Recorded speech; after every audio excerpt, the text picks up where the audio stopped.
Salutations once again to the Truth Core, whoever and wherever you may be. It's a cold, windy morning here in the mountains of northern Spain. And as I woke this morning, a wave of different reflections swept over me.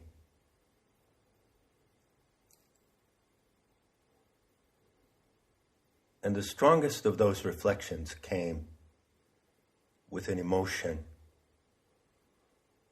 gratitude. So as I was sitting there having my coffee, I just steeped myself in that feeling of gratitude. And I wanted to say something about it. There's quite a lot I could say about it, really. You know, true gratitude is mutual. So the gratitude I have for you and the gratitude you have for me is mutual. And it plays both ways and it builds. And I wanted to say something about that.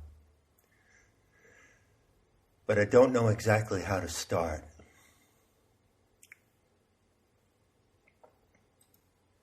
And as I was pondering what to say, as I sit here and get down into the silence of my bones, so I can go and revise my book. My rigpa, that's a code word for attention, took me back to the place where I grew up. Now, I'm going to ask you to do something for me after you hear this talk. Go and search for the Friendship Sloop. Friendship Sloop is a boat, and it's known all around the world, especially among connoisseurs of sailing. It's a very special item in that world. And it so happens that although I was born in New York City, my first memories were of a place on the coast of Maine where this sloop was built. And at the time that I was a boy there, I believe it was the only place in the world where they built friendship sloops. There was a building called the Lash Brothers Boatyard, located in Hatchet Cove. In that boatyard, the Lash Brothers, they were a big family in the town, constructed boats of all kinds. They made little tugs. They made lobster boats for the local fishermen because the town was a fishing village, a lobster fishing village, and still is. And on some occasions, when someone came along who had enough money to afford it, they would build a friendship sloop. So let's see what I can tell you about the mystery of the friendship sloop. As some of you may know, one of the fundamentals of what I teach, you could say it's the basis of everything that I teach, comes in the proposition that life is a dream. You are living in a dream. But it's not your dream, and you are not the dreamer.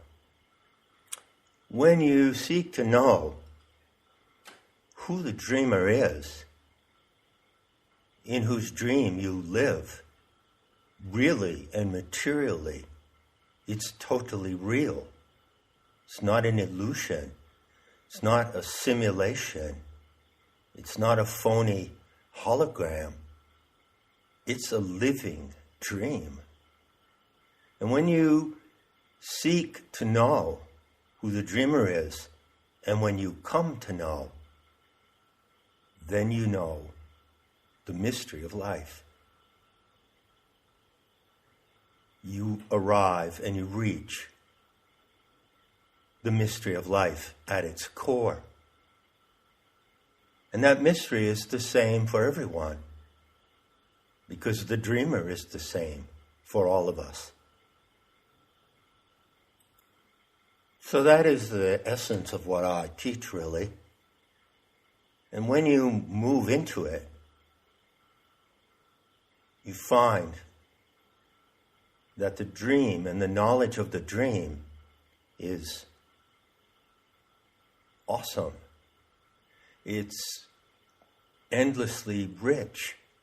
It has a magnitude that cannot be measured.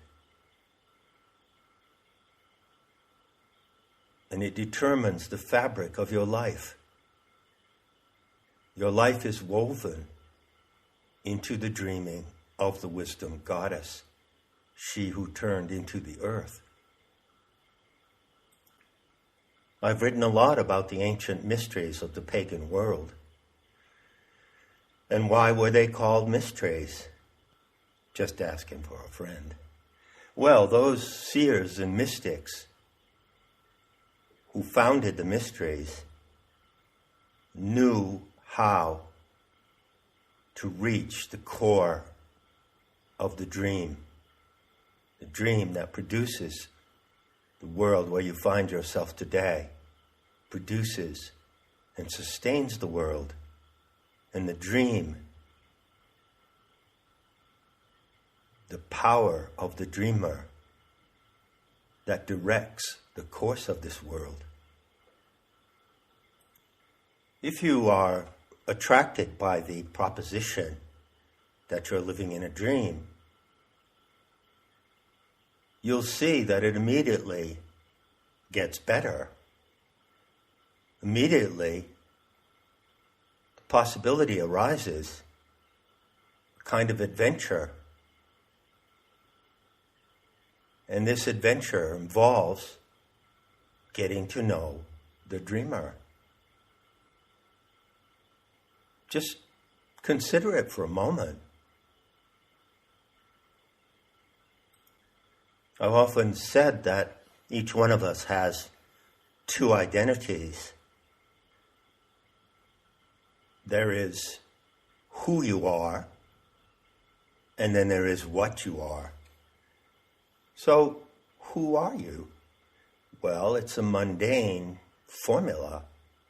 You are someone with a name, a birthplace, parents. There's information on your driver's license. You are someone who lives in a country, in a culture, and that's who you are personally. What you are, that's something else again. What you are is not your social identity. It's your transpersonal, biological identity. And in that sense, you are an actor, a character in the living dream of that divine presence that has taken the form of this planet. There are many ways to explore this mystery. And I emphasize again that it's the same mystery for everyone. So there is unity in knowing about the world dream. And everyone who explores it consciously learns to follow the same techniques. There are techniques, there is a method for the living gnosis. That is to say, to know in reality exactly what it is, and to know how to interact with the dreamer. All that is real. It's as real as anything you've ever experienced. So there are many ways to get to know the dreamer and to see your part as a character in her story. You're like a fictional character in the story of an author or a filmmaker. But you have the special advantage of working with the author to develop your role. Your role is not written in some final way that you can't control. In fact, the outcome of the world dream is not written and not decided or determined. The way the dream works out depends on the interaction between the dreamer and the characters in her dream. I believe, I am convinced from the evidence of practice and from the testimony of untold numbers of people that this is the most powerful proposition that can be embraced by the human mind. Now, one of the ways that you can know that you are participating in this dream, that you are following the designs and purposes of the wisdom goddess to whose greater life you belong, is by sailing close to the water. So I offer you that trope, sailing close to the water. The water, you could say, is the mystery. In fact, water has often been used as a metaphor in ancient myths and in many legends to describe the mystery of life. And there's a scientific truth in that as well, of course, because life came out of the ocean, didn't it? Sailing close to the water, well, that's what you do when you're on a friendship sloop. Sloop, by the way, is a boat of a special design.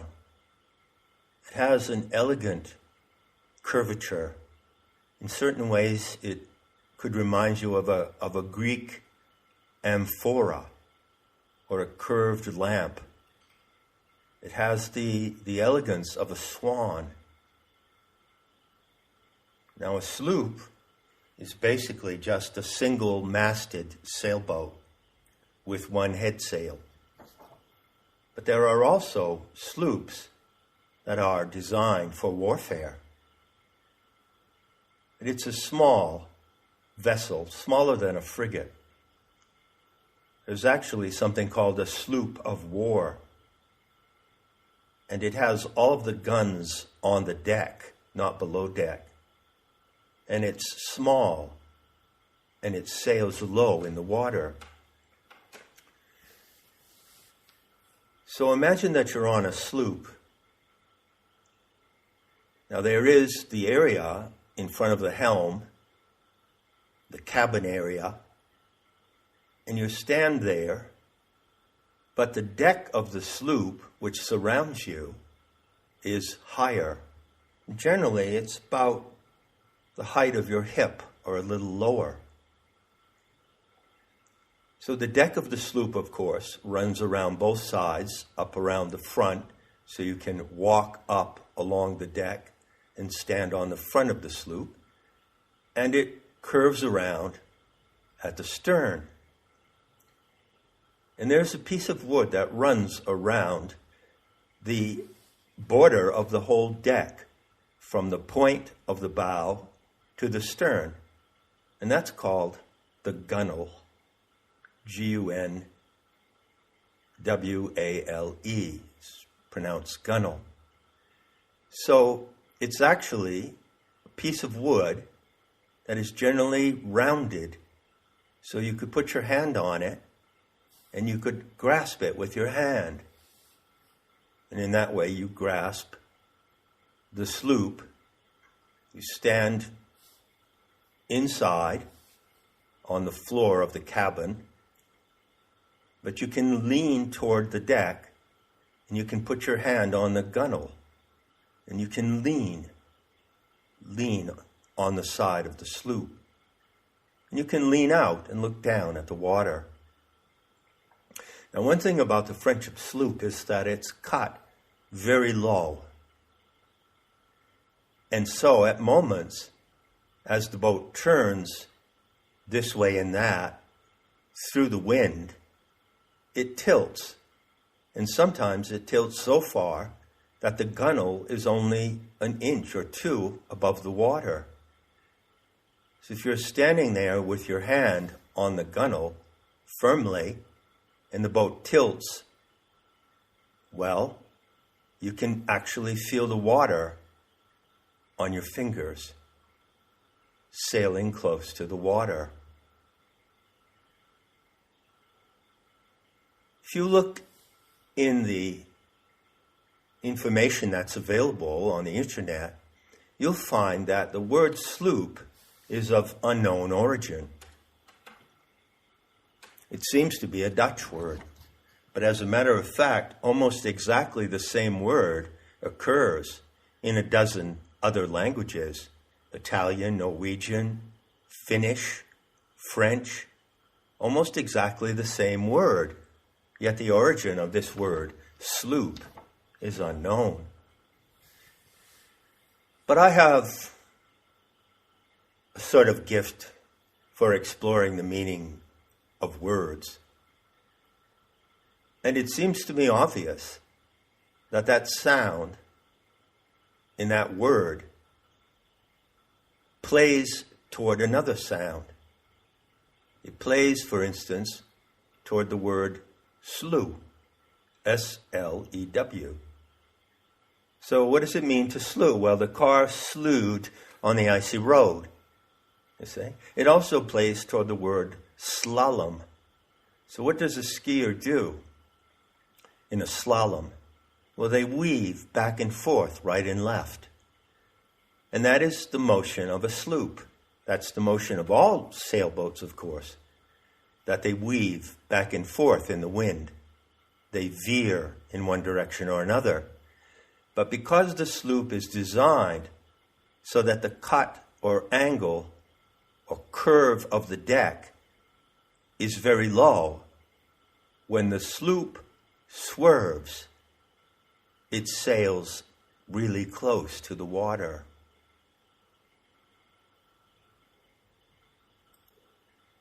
In order to know and enjoy the mystery of this living dream,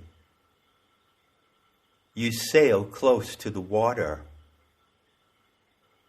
And out of the water comes the mystery of life and also the clues that guide your life. So sailing close to the water means that you train your attention to follow the clues. The dreamer gives you clues. Everyone receives these clues. I've said this before in several talks. Everyone receives these clues. The difficulty is to retain them and to handle them correctly. And that is a challenge, that is a test. But it's essential to the art of living in the personal and transpersonal style to follow the clues and sail close to the water. So I ask you to picture how the sloop moves through the water. It's elegant, like a swan. Go look at pictures of friendship sloops. And imagine how it swerves and slaloms. It veers to the right, it veers to the left, and the boat tilts one way, and the boat tilts another way. And when it tilts down on your side and you're leaning on the gunwale, feel the water run across your fingers. You feel the whole ocean touching your fingers. That's how she gives you clues. This beautiful, elegant, dancing motion of the sloop equates to another phenomenon that everyone has seen in nature. When you see flocks of birds in the sky and they form those swarming masses,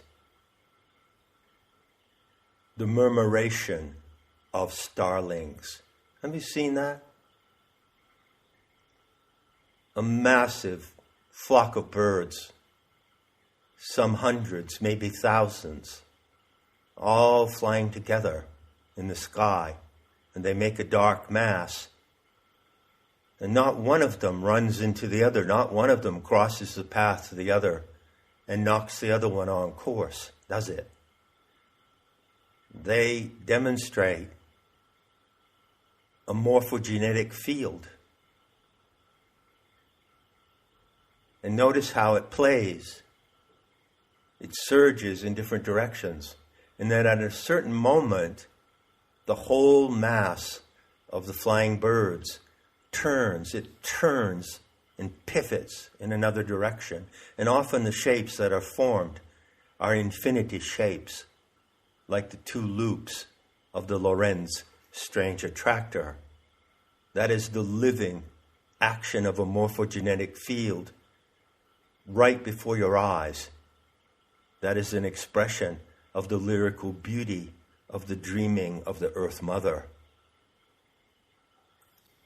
There's a poem by the German romantic Rainer Maria Rilke that describes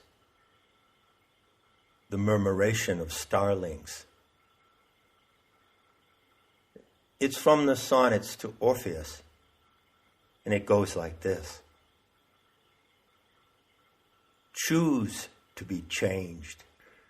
Oh, be enraptured by a fire that shows not what's changing in it as it burns, for the directing spirit of the earth entire loves the figure of flight, not so much as the point where it turns. So you're watching the murmuration of starlings and you see the figure of flight. And then you see that instant when the whole flock of birds pivots. That is the point where it turns. That is 2021. That is now. The point when the world dream turns into the beauty to come. The same description applies for the sloop. It sails in the wind. It moves ahead. Maybe it's tacking against the wind. And it moves through the water, over the waves. And then comes the point where it turns and the boat tilts. And you lean toward the mystery. And the mystery gives you its clues. All you have to do is pay attention. But of course, you have to know the story, the narrative about how the earth came to be and how you came to be here. And when you know and love the story of your Divine Mother, it changes your life forever.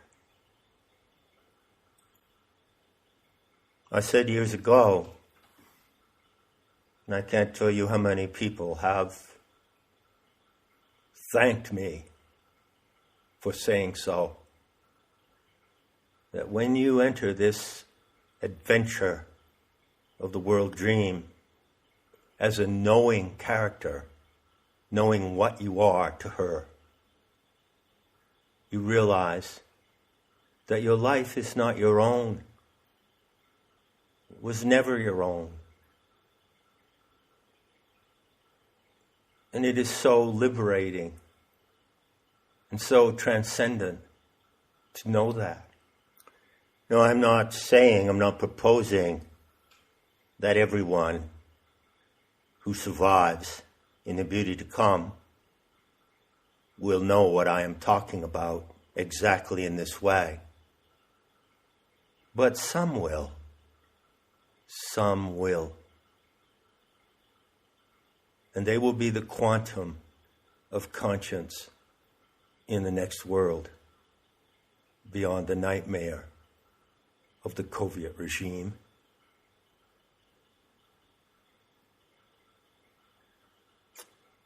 Back in Friendship, there were times when word went around town.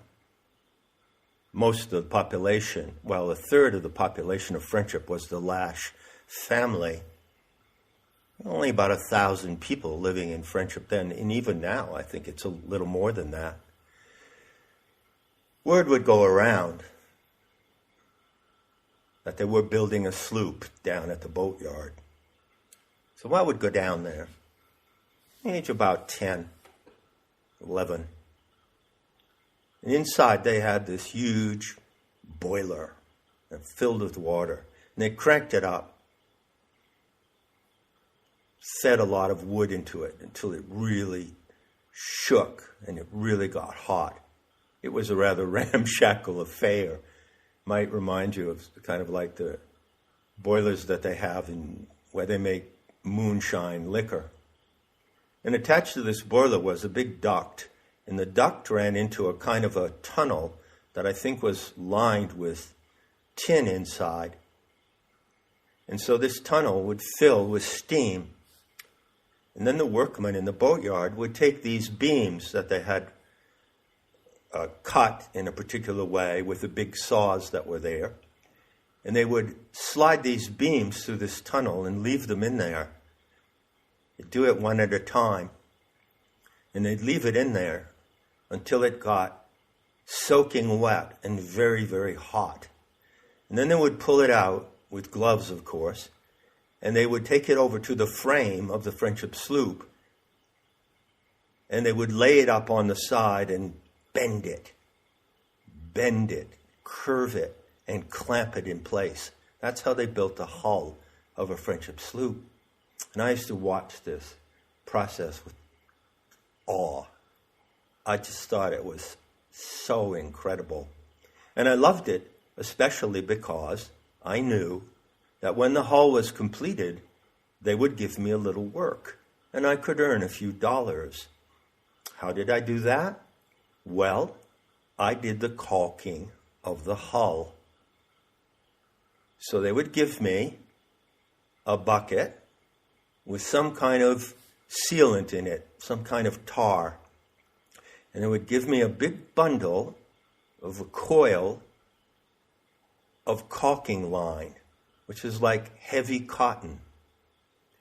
And I would take a little paintbrush and a stick, and I would lay that caulking line into the seams between these beautifully curved, crafted beams of the hull. And then first I would put in a layer of the sealant. Then I would lay in the line of caulk. And then I would put sealant over the line of caulk. That was my job. And I used to get paid a few dollars for that. And then I would have the pleasure of watching them launch the sloop. But I never got on a sloop. I never got on a Friendship sloop until I was at least, 32 years old. The reason being that Friendship sloops were only made for rich people. And I was a poor town boy. And we didn't go. We weren't invited on those beautiful crafts that were made by the carpenters in the boatyard. But I got on one finally, and I have to say, it was a sublime experience, and now I'm on one with you. And we're sailing close to the water. Enough said. And I'll be seeing you in the beauty to come.